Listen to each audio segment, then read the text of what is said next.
It's Luiz Faye for VIP Boxing, and it's Saturday, it's fight day, and I'm joined with Brad the Stingray. How are you doing, mate? Yeah, I'm all good, Lou. Looking forward to the boxing tonight. Where are you going to be watching it? I'm just gonna stay at home, watch it, feet up on the telly, I think. And yeah, I did a few weeks ago. I did contemplate going, and I thought, you know what? I'm not sitting miles away in some freezing cold arena. I said, just watch it at home. But yeah, just gonna chill out, watch it at home, I think. Yeah, with the potential of getting rained on. I think there's like thunderstorms planned as well, isn't there? But Yeah, I think for the 96,000 that are going to be in there, they won't care. It'll be a night to remember, won't it? yeah, it's gonna be a massive one. To be fair, I think even just the whole fight week build up, it's like it's just been different to anything we've kind of seen before. But yeah, no, it's exciting. It's exciting, and I think it's a great chance, for people to see. The one complaint about these Riyadh season shows in Saudi is that these great fights are being made, and the British boxing fans can't go and see them. Well, they've got no excuse now. And I just think hats off to the team, yeah, because it's what people have been calling out for, so can't complain. And yeah, absolutely. We've all shouted for it, and they've kind of responded, and they've responded in style, haven't they? The whole build up. I don't know if you've managed to see all of it, but even just the grand arrivals was something else, wasn't it? And coming out with the Buckingham Palace kind of projected behind everybody, it was pretty awesome. Yeah, it's like you say, it's been massive, like the full week, like the weigh-in yesterday, like with Trafalgar Square, was it? So Yeah. massive, like no one's done anything like that before, and like I say, it's exciting. It's exciting. It really, really is, and this is why I wanted to speak to you, Brad, because obviously you're chomping at the bit to get back on the big stage. You've been there, you've tasted that, and we absolutely believe that you belong there. But the one blip in your career that kind of put a halt on that is why I'm speaking to you today, because he's fighting. Yeah. It's Tyler Denny.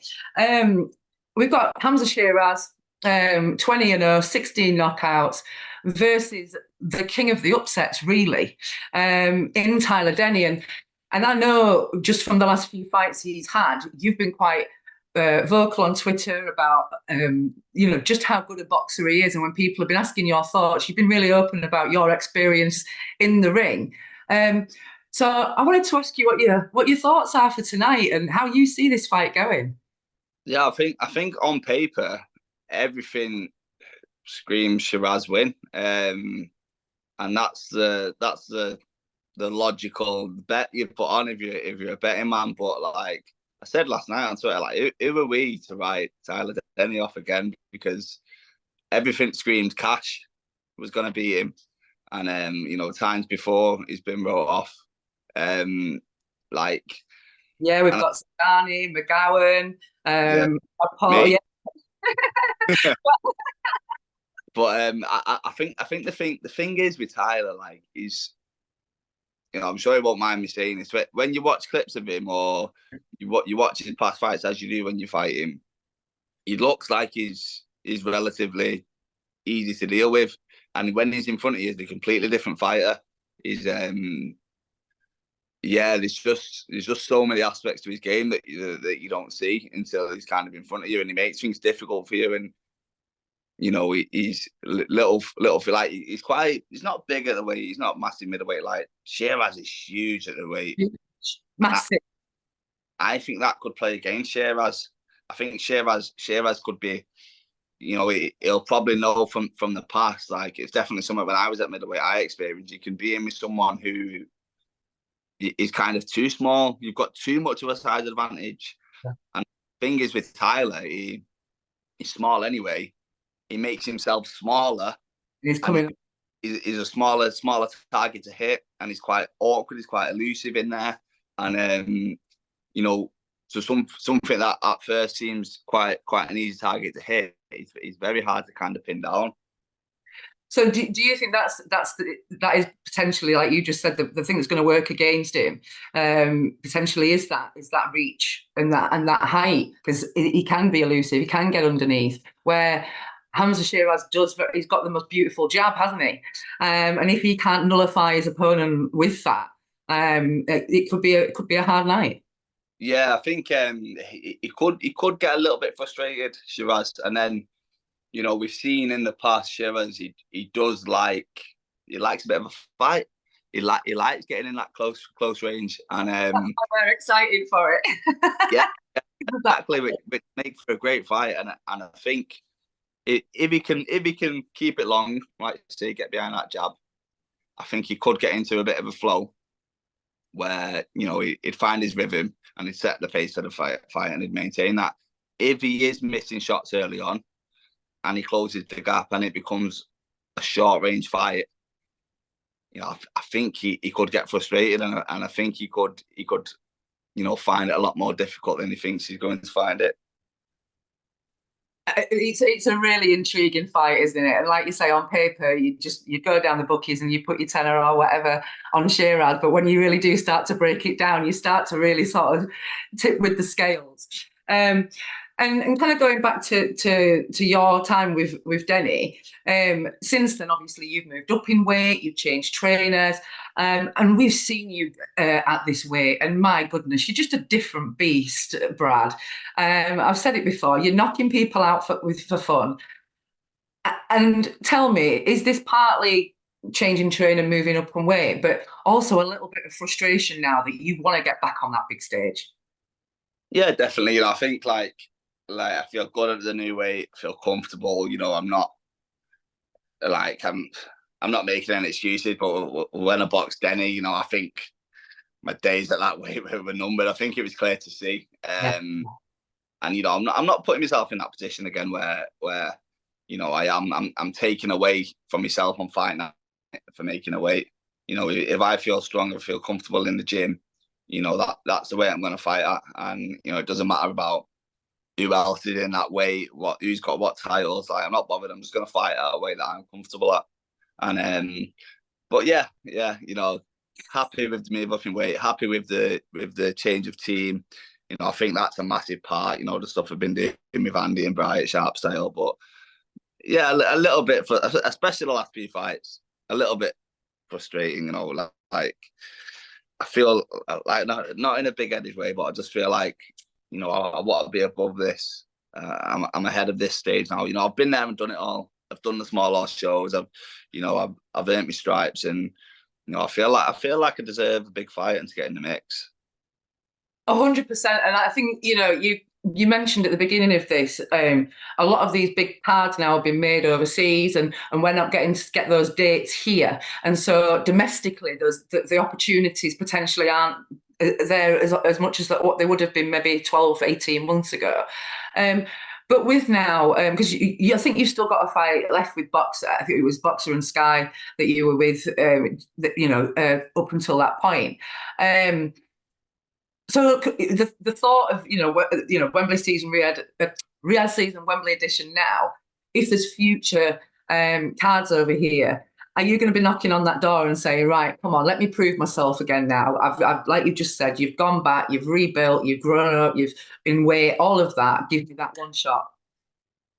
Yeah, I'm not bothered what card, what TV channel, what promoter, right? What country. Like, I'm not bothered. Like, I just want a big fight. You know what I mean? I want a fight that's gonna get me back in the mix. I want titles. I want, you know what I mean? Like that's where I feel like I need to be. And like, I can't boxing on smaller shows at Winter Garden. So I just need someone to give me a chance, really. And I think if I get a chance, I'll show the level that I belong at.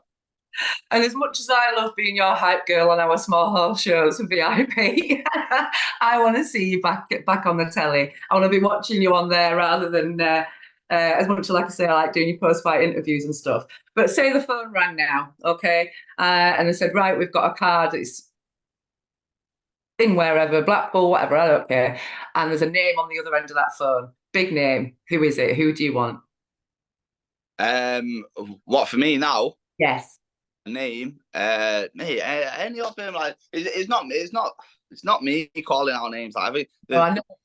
The light heavyweight division, it's stacked, and obviously I'm I'm new to it. Like, I've had one fight at light heavyweight, and felt good, and I thought, you know what, I'm gonna stay here. And up until then, I was new to super middleweight, so I was kind of just getting used to that weight. But there's some great fights there. There's some good established names who've been there and done it. There's some good kids coming through who kind of not as experienced, but like highly thought of. And well, I'll tell you what, let me change the question, Brad, because I know, like I say, I do know that you're not a name calling guy, but I did have to try. Give me some names that you think are really just starting to make some noise in the light heavy scene and super middle. Oh, you like, you're going to be winning titles. Yeah, absolutely. So you're not calling names out here. You actually. Yeah. No, the top boys you're looking at, like heavyweight.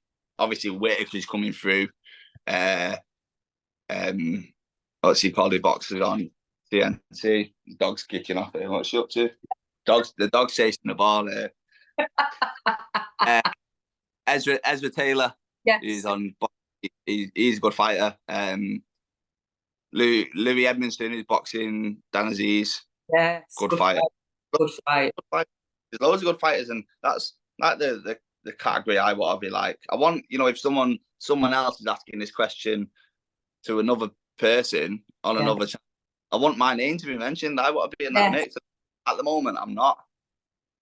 But like I say, the noise around with boxing fans, the amount of comments that we see, Brad saying, "Oh my God, I run the YouTube channel, so I see all of those comments coming through. So you are really well thought of, and you've got a lot of fans out there. I can assure you of that, mate. And fingers crossed we can get you back up on the telly, on telly box. But before I let you go, I've got to talk about the big one.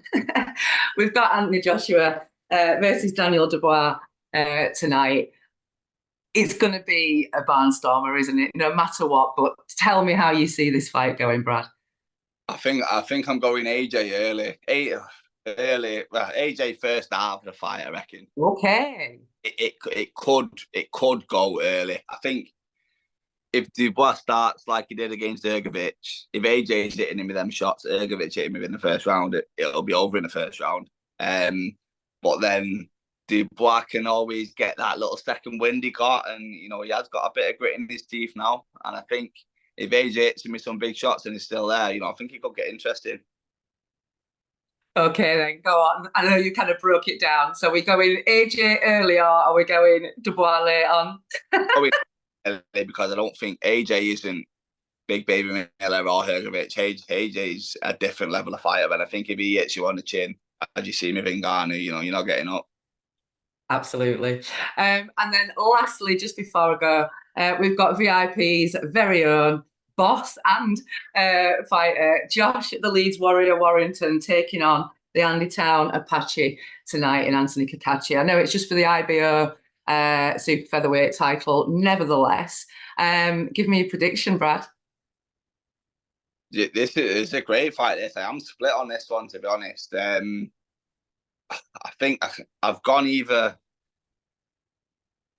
Kachi stoppage or Warrington points. Warrington always had it in you just to outwork you for the 12 rounds, and he's just such a handful. He's just in your face all the time. He's hitting you with 3-4 shots from different angles, head, body, up and down. And I think he'd be such a kind of difficult fighter to have to deal with. And I think the only way to deal with a fighter like that is to hit him on the chin as hard as you possibly can, and hopefully deter him and put him off.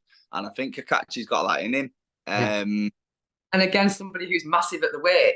We were talking about Sheeraz earlier being big at his weight, but Kachi is huge for a super featherweight.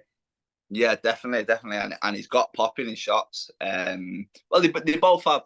I think Warrington's power is slightly underrated. I think because he has got that high work rate and he has got that kind of style. And I think it is. Sorry, but I think that's the thing that people kind of underestimate is just what kind of an engine Josh has got on him. We get to see behind the scenes and just how hard he's training, and whether he's got a fight date or not. I mean, you wouldn't tell the difference. You really, really wouldn't, you know. And so many people have underestimated that in the past, haven't they? And I know Kachi said he's going to try and settle the scores for the Northern Irish upsets over the years, but I fully think that that Josh can get this, and it could end in a stoppage. Yeah, I think I'm gonna stick. I'm gonna stay loyal, VIP loyal. I'm gonna go Warrington points. So you're is Belfast, so maybe I'll have to stick here on the other side of the couch for that one. Yeah, have to be. I'll get my VIP t-shirt on. That's the one. Yeah, I'll have to do a quick change from the Stingray one. That see. Right. So you go Warrington points. I'm going to go Warrington late stoppage, and I might drop you a text tomorrow, Brad. But thank you so much for joining me this afternoon, and I hope you enjoy the fights tonight. No worries, Lee. Thanks for having me. Speak to you soon. Pleasure, mate. Take care. For all boxing info, news and latest interviews, amateur and pro, across the north, click and subscribe. VIP Boxing Promotions. Also, Twitter, Instagram and Facebook.